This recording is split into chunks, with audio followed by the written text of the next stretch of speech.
भगवान शिव और मकड़ी की कहानी पुराणों और धार्मिक कथाओं में गहराई से जुड़ी हुई है। इस कहानी का उद्देश्य गहरे आध्यात्मिक संदेशों को सरल और समझने योग्य तरीके से प्रस्तुत करना है। भगवान शिव को हिंदू धर्म में त्रिदेवों में से एक माना जाता है। वे सृष्टि के संहारक और पुनर्निर्माण करता है। शिव के कई रूप और कथाएं हैं, जिनमें उनके रहस्यमय व्यक्तित्व, त्याग, ध्यान और करुणा का वर्णन किया गया है। उनकी महिमा में रचा गया हर प्रसंग हमें धर्म, भक्ति और सादगी का पाठ पढ़ाता है। यह कहानी दक्षिण भारत के प्राचीन मंदिर से जुड़ी हुई है, विशेष रूप से कांचीपुरम के एक शिव मंदिर की पृष्ठभूमि पर आधारित है। इस मंदिर में एक विशेष शिवलिंग स्थापित है, जिसे श्री एकांबरनाथ कहा जाता है। तो चलो जानते हैं दोस्तों, वह कथा कौन सी है। बहुत समय पहले कांचीपुरम के पास एक जंगल में एक प्राचीन शिवलिंग था। वह स्थान बेहद शांत और पवित्र था, जहाँ ऋषि मुनि भगवान शिव की आराधना करते थे। उस शिवलिंग पर प्रतिदिन भक्त फूल, जल और बेलपत्र अर्पित करते थे। एक दिन वहाँ एक मकड़ी ने अपना जाल बुनना शुरू कर दिया। मकड़ी उस शिवलिंग को धूल और धूप से बचाने का प्रयास कर रही थी। वह अपने तरीके से भगवान शिव की सेवा में लगी हुई थी।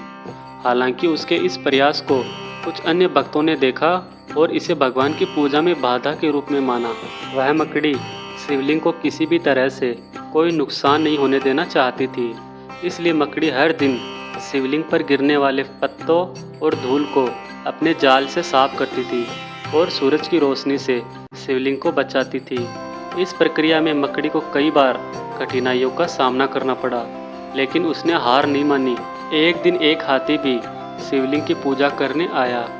वह शिवलिंग को गंगा जल से स्नान कराता और फूल अर्पित करता, लेकिन जब उसने देखा कि मकड़ी ने जाल बुना है, तो उसे लगा कि यह पूजा को दूषित कर रहा है। हाथी ने मकड़ी के जाल को नष्ट कर दिया। मकड़ी और हाथी के बीच यह स्थिति बार बार होती रही। हाथी हर दिन मकड़ी का जाल तोड़ देता और मकड़ी हर रात जाल को फिर से बुन देती। दोनों अपनी अपनी भक्ति में लीन थे।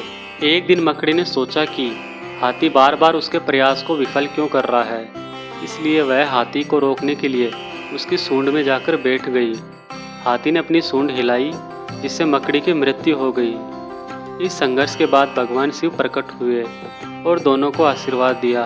भगवान शिव मकड़ी की भक्ति से प्रसन्न हुए और कहा, तुम्हारी सेवा और समर्पण अद्वितीय है।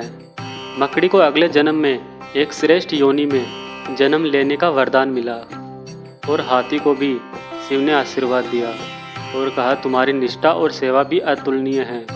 तुमने अपनी भक्ति का और शक्ति का उपयोग मेरे पूजन में किया।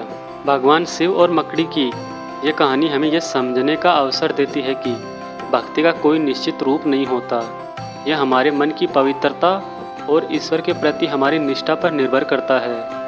मकड़ी और हाथी दोनों ही भगवान शिव के प्रति अपने अपने तरीके से समर्पित थे। दोस्तों, ये कहानी हमें सिखाती है कि भगवान को न तो हमारी शक्ति चाहिए और न ही हमारे साधन। उन्हें केवल हमारा समर्पण और प्रेम चाहिए। चाहे आप छोटे हो या बड़े, गरीब हो या अमीर, भगवान के लिए हर भक्त समान होता है। अगर आपको ये कहानी पसंद आई हो तो इसे लाइक करें, चैनल को सब्सक्राइब करें और अपने दोस्तों के साथ ज़रूर शेयर करें।